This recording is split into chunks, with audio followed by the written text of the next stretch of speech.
Na quarta-feira, dia 2 de julho, a Faculdade de Educação da UFJF foi palco da plenária de Juiz de Fora, que prepara para os encontros estadual e nacional de educação, que o ANDES promove em conjunto com várias entidades de defesa da educação. O evento teve a presença do professor Roberto Leher, da UFRJ, que defendeu a união de todos os segmentos da classe trabalhadora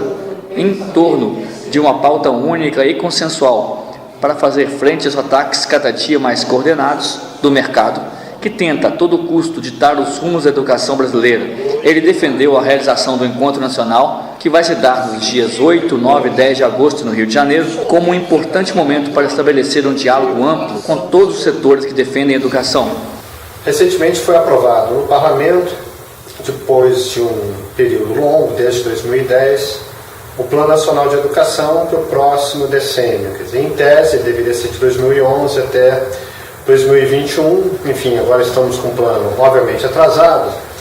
mas o problema da aprovação do plano não foi o atraso, esse talvez seja o menor dos seus males. O principal retrocesso deste plano é a compreensão de que não cabe mais ao Estado organizar a rede pública. Cabe ao Estado subsidiar indistintamente a rede pública e a parte extensa hoje da educação vinculada ao setor privado, particularmente na educação superior, na formação profissional, na educação especial, na educação infantil. Em outras palavras, o plano incorpora como atividade do Estado uma série de atividades e fornecimentos de educação que rigorosamente são privados e hoje estão sob o controle de corporações multinacionais. É o caso da educação, em que 4 bancos, na realidade, 4 grupos financeiros controlam instituições que têm pelo menos aí em torno de 40% das matrículas brasileiras. Então, o Plano Nacional de Educação, ele não mira, não objetiva fortalecer a educação pública, mas sim ressignificar a educação privada como se ela fosse também algo que deve ser custeado pelo Estado. Obviamente isso quebra a perspectiva de organização de um sistema nacional de educação para a educação básica, para a educação superior, modificando a natureza da educação, na medida em que as corporações, os bancos, passam a fornecer educação, obviamente o conteúdo da educação está sendo definido e alterado por esses grupos econômicos que agora vão deitar e rolar com as verbas públicas. Um outro grande problema do Plano Nacional de Educação é a concepção de que, a rigor, nós não precisamos mais estruturar uma rede pública nacional de educação, para a educação básica, um sistema público nacional com escolas com infraestrutura adequada, professores com carreira, etc. Que o grande problema da educação, segundo o plano, é, digamos, de natureza gerencial, e é necessário criar mecanismos coercitivos para que os professores finalmente atendam às expectativas que o setor empresarial tem da educação brasileira. Então, um movimento de empresários, chamado Todos pela Educação, definiu uma agenda e o Plano Nacional de Educação, essencialmente, tenta implementar a agenda dos empresários, quebrando um princípio republicano de que a escola pública ela é laica, é uma escola voltada para a ciência, para a cultura, para a arte, e agora pensa-se que a escola é uma instituição voltada para a formação de competências que o mercado está demandando para o futuro da formação da classe trabalhadora no país. Então, isso é um enorme retrocesso que está presente no plano, particularmente estruturado em torno de metas que viraram leis. Agora, cada escola deve bater uma determinada meta e essas metas são aferidas por sistemas centralizados de educação, retirando da escola toda a sua autonomia pedagógica e, sobretudo, retirando da escola aquela característica que deveria ter em cada unidade escolar de criar, de recriar conhecimento, de interpelar a realidade, enfim, de ser um espaço para a vibração da vida, uma unidade fundamental de cultura, de arte, de ciência. Agora teremos escolas que formam competências. Então, o plano, fundamentalmente, impôs uma derrota à concepção de educação pública que educadores, movimentos sociais, as experiências democráticas dos povos vêm construindo desde o século XIX. Seguramente é um avanço neoliberal porque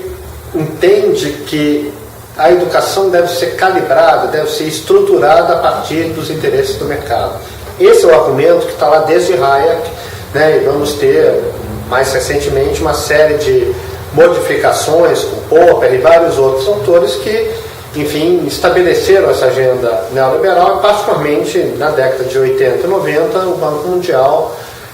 que são exatamente as mesmas concepções que estão nos documentos do banco, estão em programas estadunidenses, né, como aquele do governo Bush, né, No Child Left Behind,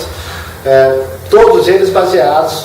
na perspectiva de que, para controlar o trabalho dos professores, é necessário estabelecer metas, avaliar essas metas, remunerar os professores por desempenho, e assim vai sucessivamente. Na educação superior, conforme disse, a expectativa óbvia do plano é ampliar a oferta de educação por meio da compra de vagas no setor privado, ofertando essas vagas, entre aspas, como se fossem públicas, por meio do Programa Universidade para Todos ou por meio de empréstimos subsidiados que, aliás, estão hoje numa proporção absolutamente impressionante, que é o FIES, né? E também muito estímulo à formação de cursos de curta duração, chamada educação tecnológica, e também de cursos à distância. Muita graduação à distância, tudo isso está fortemente incentivado no plano. Por isso que esse encontro nacional, que está sendo discutido agora para agosto, para os dias 8, 9 e 10 de agosto, trazem uma expectativa enorme, porque é uma possibilidade de reunir movimentos vinculados à educação pública. Particularmente chamaria a atenção para a importância dos sindicatos que vêm fazendo luta nos últimos anos, seja na educação básica, seja na educação superior, como o ANDES, Sinasef, né, os setores mais avançados na FASUBRA, né, a base da CNTE, os sindicatos que estão fazendo efetivamente as lutas, assim como entidades acadêmicas, movimentos de juventude, movimentos sociais, como Movimentos Sem Terra, enfim, reunir uma série de práticas, experiências de luta que vem sendo forjadas de maneira muito importante. É fundamental lembrar que nos últimos 15 anos os trabalhadores da educação nunca deixaram de lutar de maneira muito sistemática, de uma maneira muito corajosa, de uma maneira muito impetuosa, né? Mas essas lutas encontram-se fragmentadas no país. E é necessário criar um espaço de diálogo, de convergências, de unidade de ação, de estudos, de publicações, de linhas de livros, filmes, enfim, para que os setores que constroem e defendem a escola pública possam ter um espaço para falar para a sociedade e, sobretudo, para organizar as grandes lutas que esperamos que já possam ser iniciadas ainda em 2014. Quer dizer, lutas que neste momento passam pelo esclarecimento sobre o que foi a aprovação deste Plano Nacional de Educação, de como podemos resistir à implementação deste Plano Nacional de Educação e, muito especialmente, eu diria, de iniciarmos um movimento em que os trabalhadores como classe, quer dizer, os trabalhadores não apenas da educação, mas metalúrgicos, bancários, advogados, médicos,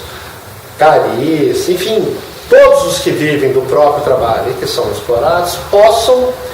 compreender o que significa a luta pela educação pública hoje e por que temos que lutar para retirar a educação pública da influência direta do capital. Quer dizer, nós devemos lutar para que a educação pública possa existir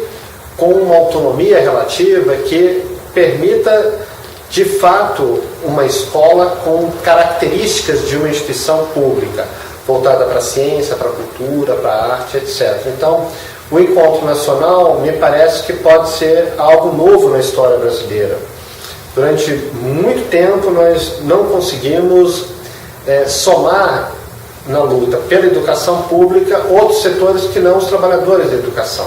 E eu acho que agora estamos numa quadra histórica em que essa necessidade de fazer uma ampliação para outros setores da sociedade já encontra um maior amadurecimento. Nas jornadas de junho, era impressionante observar em manifestações massivas, como a famosa marcha de 1 milhão que realizamos no Rio de Janeiro, a quantidade de pessoas que tinham placas pela escola pública, contra a mercantilização da educação. Então, é um sentimento que está presente nas lutas de diversas categorias, mas, de fato, não conseguimos criar espaços de compreensão comum e de unidade que esperamos que o Encontro Nacional de Educação possa ser, de fato, um momento novo, um ponto de partida novo, como lembrava Florestan Fernandes nos anos 80, para que, de fato, a educação pública possa ter quem a defenda com força política, com clareza de projeto, com consistência e originalidade de projeto, para fazermos frente à pedagogia do capital que hoje toma conta das escolas no Brasil. Não só as escolas públicas, mas muito especialmente as escolas públicas e as universidades.